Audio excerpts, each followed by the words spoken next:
परिचय। बच्चों, इस चित्र में आप क्या देख सकते हैं? सर, हम एक कुत्ता और उसका पिल्ला देख सकते हैं। सही। इस चित्र में बने बीज क्या समरूप आम का पौधा उत्पन्न कर सकते हैं? नहीं, आम का पौधा आम के बीज से ही उत्पन्न हो सकता है। तुम सही कह रहे हो। तुम्हारे पिताजी के समान कौन दिखता है, तुम या तुम्हारा चचेरा भाई? मैं अपने पिताजी के एकदम समान दिखूंगा। नहीं, समान संतति उत्पन्न करने की यह घटना विभिन्न जीनों की वंशागति पर निर्भर करती है।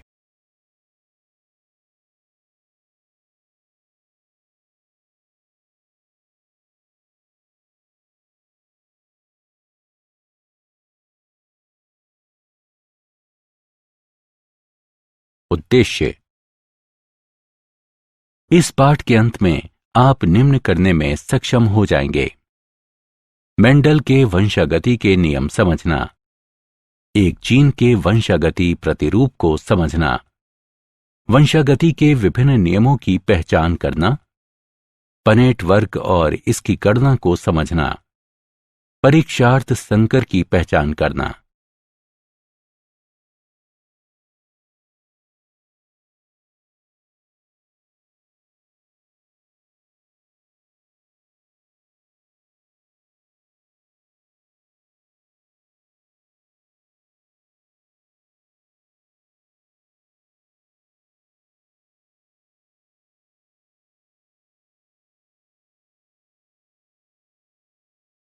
मेंडलवाद। मेंडल को आनुवंशिकता का जनक कहा जाता है। उन्होंने पाइसम सेटाइवम यानी मटर की 7 किस्मों पर प्रयोग किया। प्रारंभ में कुछ कारणों की वजह से उनके परिणाम स्वीकार नहीं किए गए, लेकिन वर्ष 1900 में Hugo de Vries, curl Correns और इरिक वॉन शेरमॉक द्वारा उनके परिणामों की पुनः खोज की गई।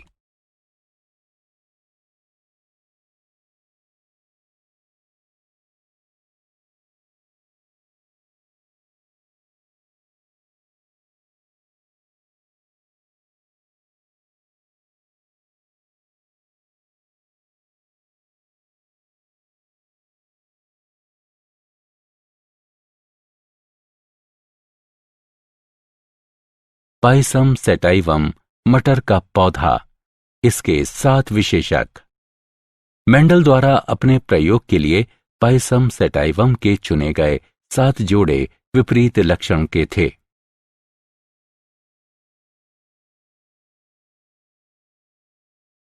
मटर का पौधा ही क्यों? मेंडल ने अपने प्रयोग के लिए मटर के पौधे का चयन निम्नलिखित कारणों से किया। विशेषकों के लिए मटर के पौधे की अनेक किस्में वैकल्पिक रूपों के साथ उपलब्ध थीं। मटर के पौधों में स्वपरागण होता है, इसलिए शुद्ध नस्ल आसानी से प्राप्त की जा सकती थी। मटर का पौधा आसानी से वृद्धि कर सकता है। मटर के पौधे में छोटी जीवन अवधि होती है। इसके पुष्प द्विलिंगी होते हैं। मेंडल के प्रयोग के चरण। मेंडल का प्रयोग 3 चरणों में संपन्न किया गया। वास्तविक प्रजनन।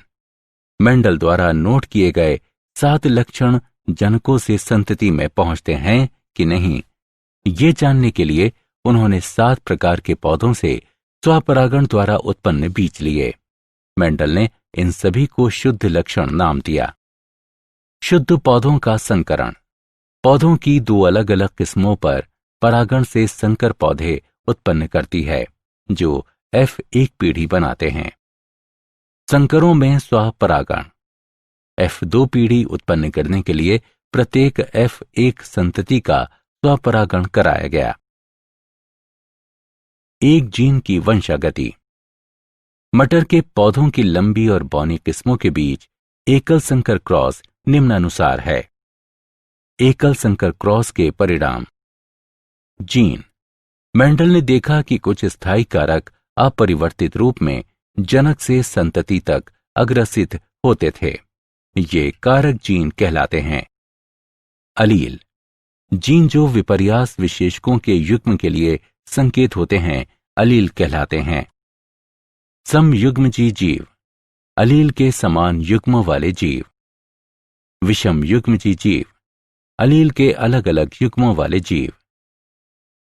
एकल संकर क्रॉस, प्रभावी जीन, अलील जो अभिव्यक्त होते हैं। अप्रभावी जीन, जीन जो अभिव्यक्त नहीं होते हैं या प्रभावी जीन की अनुपस्थिति में अभिव्यक्त होते हैं। जीनोटाइप, किसी लक्षण की संबंधित अभिव्यक्ति के लिए आनुवंशिक संगठन। फिनोटाइप, दो जीनों के संयोजन के कारण दिखाई देने वाली दृश्य अभिव्यक्ति।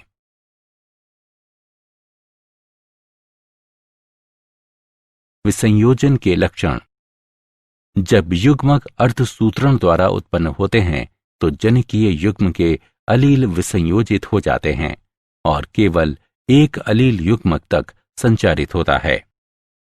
अलील का यह विसंयोजन एक यादृच्छिक प्रक्रिया है और इसलिए युग्मक में कोई एक अलील होने की संभावना 50% होती है।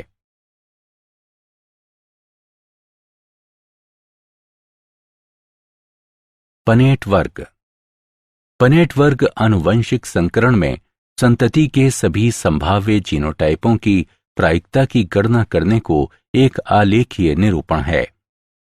उदाहरण के लिए बड़ा टी छोटा टी यानी नर का क्रॉस, बड़ा टी छोटा टी यानी मादा एक आंतरिक F1 संकरण है।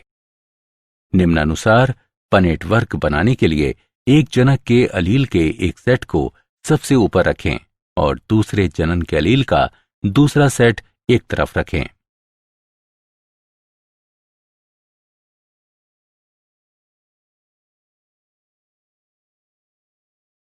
पनेट वर्ग की गणना करना।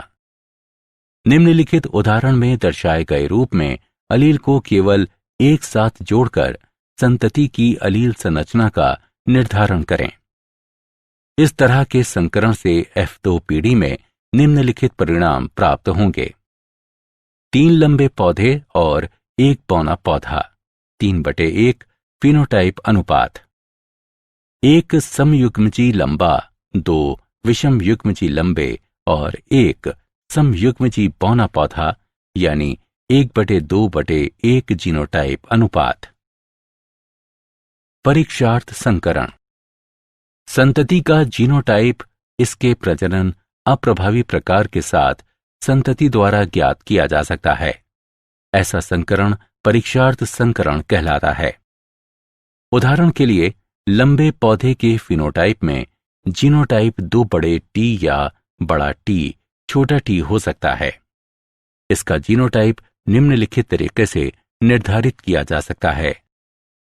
पहली स्थिति में सभी पौधे लंबे होते हैं।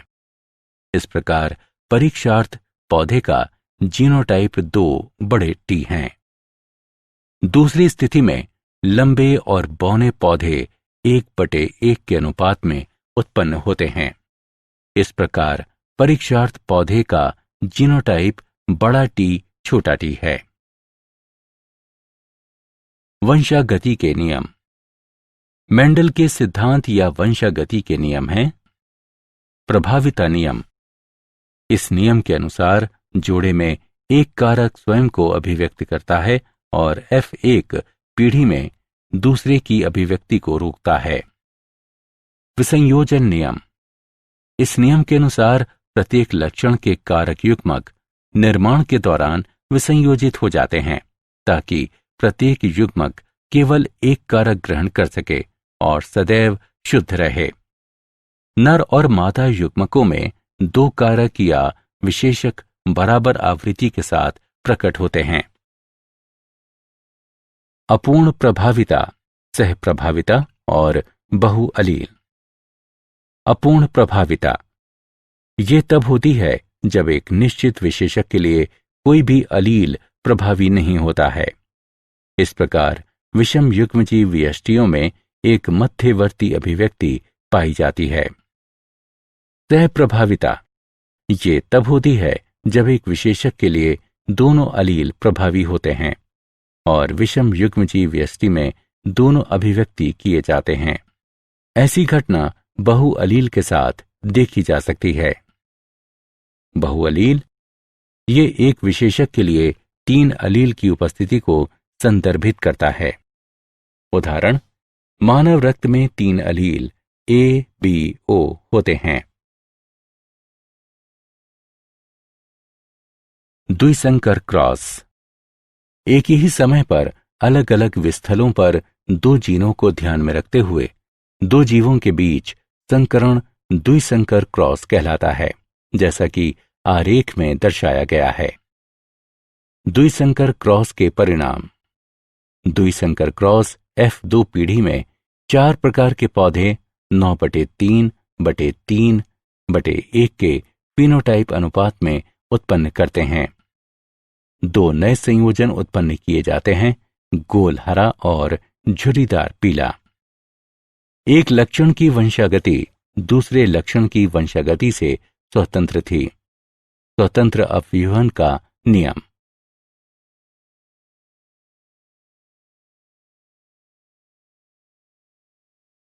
स्वतंत्र अपव्यूहन का नियम।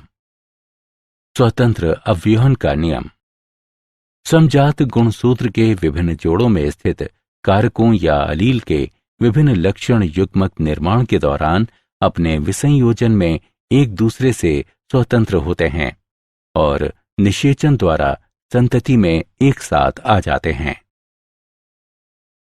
क्या आप जानते हैं, पादप जीनों का अध्ययन करने के लिए मेंडल के नियमों का अनुप्रयोग द्वितीय पीढ़ी के जैव ईंधनों के लिए महत्वपूर्ण संपृक्त ऊर्जा फसलों को उत्पन्न करने के लिए लागू किए जाते हैं, जैसा कि सोयाबीन उत्पादों की किस्में।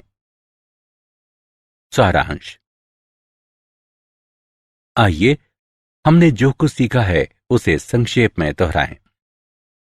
मेंडल ने सबसे पहले इस घटना का क्रमबद्ध अध्ययन किया। मेंडल ने बताया कि लक्षणों के नियामक कारक, जिन्हें बाद में जीन कहा गया, जोड़े में पाए जाते हैं, जो अलील कहलाते हैं। उन्होंने देखा कि संतति में लक्षणों की अभिव्यक्ति भिन्न प्रथम पीढ़ी यानी F1, द्वितीय पीढ़ी F2 और अगली पीढ़ियों में एक निश्चित प्रकार से होती है। अप्रभावी लक्षणों की अभिव्यक्ति केवल समयुग्मजी अवस्था में होती है। द्विसंकर क्रॉस में अभिव्यक्त फिनोटाइप अनुपात 9/3/3/1 है।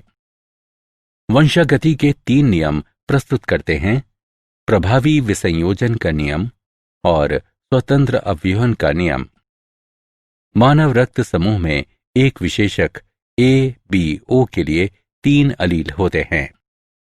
अपूर्ण प्रभाविता तब होती है जब एक निश्चित विशेषक के लिए कोई भी अलील प्रभावी नहीं होता है।